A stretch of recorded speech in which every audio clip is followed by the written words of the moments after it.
Ya, oke, halo, shalom semuanya. Kembali lagi bersama saya Mr. Bagas. Kita akan melanjutkan materi pembelajaran agama Kristen kita kali ini kelas 9 SMP. Ya, saya lihat di layar papan tulisnya miring ya, tapi sebenarnya papan tulisnya nggak miring, kameranya yang miring gitu. Ya, jadi saya tetap bisa fokus terhadap materi yang saya sampaikan. Nah, sebelumnya kita sudah belajar tentang bagaimana gereja yang bersekutu itu, jadi konsep awalnya itu, awalnya ada nama liturgi, nama ibadah, pelayanan seperti itu. Terus berawal dari antar umat-umat awal mula, orang-orang percaya yang bertobat itu saling memecah-mecahkan roti, lambang persatuan, saling berbagi apa yang mereka kepunyaan bersama seperti itu. Lalu ada uh, juga kegiatan-kegiatan gereja yang kalian bisa ceritakan, aktivitas gereja kalian ada apa saja. Lalu ada gereja yang tidak membeda-bedakan warna, kulit, suku, ras, dan yang lain-lain. Ya, sebelum kita melanjutkan pembahasan kita kali ini, mari kita berdoa. Tuhan Yesus yang baik, terima kasih Tuhan atas karena kasih-Mu dan kemurahan-Mu bagi setiap kami. Tuhan, Kau yang kami sembah dan kami tinggikan. Yesus, saat ini kami mau belajar materi agama Kristen. Tuhan, kiranya Engkau sertai kami dalam video pembelajaran ini dari awal pertengahan dan akhir juga. Tuhan Yesus ya Bapa, dan Kau berikan kepintaran, kejelasan dan juga hikmat. Ampunilah atas kesalahan kami dan dosa-dosa kami Tuhan. Kami berdoa hanya di dalam nama Tuhan Yesus ya. Amin. Oke, silakan kalian buka buku kalian di halaman 30. Kali ini kita akan membahas seorang tokoh perjuangan, tokoh Nasrani. Ya, ini ia yang membela kemerdekaan, hak-hak asasi dari orang-orang kulit hitam ini. Nah, jadi Martin Luther King ini adalah orang yang lahir di tahun 1929 sampai 1968. Seorang pendeta gereja baptis, adalah seorang tokoh pejuang hak asasi manusia dari Amerika Serikat. Nah, jadi pendeta Dr. Martin Luther King Jr. ini hidup pada masa yaitu membeda-bedakan warna kulit di masanya itu. Jadi ini karena adanya aturan dari aturan lama yang dibuat oleh orang kulit putih, yaitu setetes saja darah orang kulit hitam pada diri seseorang itu, maka hal itu akan membuatnya tidak layak digolongkan sebagai orang kulit putih. Ini sudah sejak lama pada waktu perbudakan. Jadi orang-orang ras kulit putih adalah orang-orang manusia yang derajatnya tinggi, dan orang-orang kulit hitam adalah budak. Padahal sejatinya suku atau orang asli Amerikan atau orang Amerika itu adalah orang-orang kulit hitam. Jadi orang-orang yang kulit putih itu yang di Amerika itu adalah mereka yang pendatang dari Eropa, bahkan orang terbuang, bahkan orang-orang tahanan dari Eropa yang dibuang ke Amerika gitu. Itu orang-orang kulit putih itu di Amerika ini, hingga akhirnya mereka belajar di Amerika, mereka banyak melakukan eksperimen penemuan teknologi sehingga lebih maju kayak gitu. Padahal suku aslinya itu ada.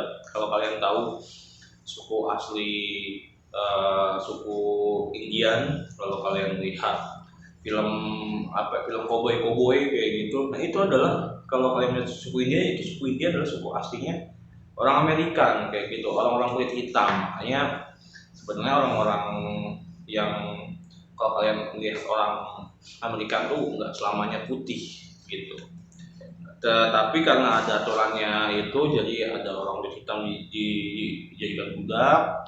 Terus akhirnya terus hingga sampai Perang Dunia Pertama, Perang Dunia Kedua, hingga sampai ini 1929 sampai 1968. Perang Dunia Kedua telah selesai kayak gitu, lanjut tetap terus memperjuangkannya kayak gitu. Nah, terus juga ada nih gerejanya pun dipisah gitu, kulit hitam, kulit putih, restorannya pun dipisahkan, kulit hitam, kulit putih, bahkan di dalam bis itu kalau kalian baca juga di sini di dalam bis, jadi jika ada orang kulit hitam itu harus duduk di belakang, orang-orang kulit putih di depan. Terus misalkan kalau penuh atau enggak tidak ada bangku, orang kulit hitam harus mengalah kepada orang kulit putih. Meskipun orang kulit hitam ini nenek-nenek, udah tua, udah yang maksudnya udah sakit-sakitan kayak gitu, tapi ada orang kulit putih yang gagah, yang masih sehat, masih muda, itu tetap harus mengalah orang kulit hitam itu aturannya dulu nih, dulu. Hingga sampai kalian bisa melihat sebuah tokoh sebuah cerita seseorang dari Rosa Parks yang menolak bangkunya diberikan, hingga akhirnya dia dipenjara dan dihukum $10. Nah itu. Nah akhirnya Martin Luther King drunk, dan ini nggak bisa dibiarin nih, akhirnya melakukan sebuah tindakan yang pertama yaitu boycott bus. Jadi boycott bus itu adalah bus-bus yang digunakan sebagai transportasi itu, yang digunakan kan kalau dulu kan nggak kayak sekarang Indonesia, transportasi teknologi itu banyak kayak ojek online, terus kayak kendaraan kita masing-masing ya, seenggaknya kita semua di sini di rumah pas punya minimal satu motor kayak gitu, satu mobil gitu. Nah kalau dulu kan nggak semua orang punya teknologi kendaraan, jadi bus adalah transportasi utama yang digunakan untuk menuju ke suatu tempat kayak gitu, entah pergi kemana.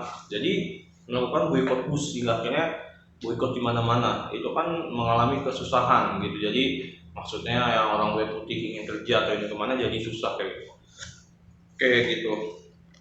Nah lalu ada juga tindakan kedua dari Martin Luther King itu adalah melawan undang-undang yang menjadikan mereka bukan warga negara. Ini pada 28 Agustus 1963 ia mengadakan March Washington gitu. Jadi dia melakukan ya aksi, misalkan kalau kalian tahu itu kayak seperti demo kayak gitu, orasi kayak gitu, unjuk rasa menuntut hak-hak orang kulit hitam untuk pekerjaan dan kemerdekaannya.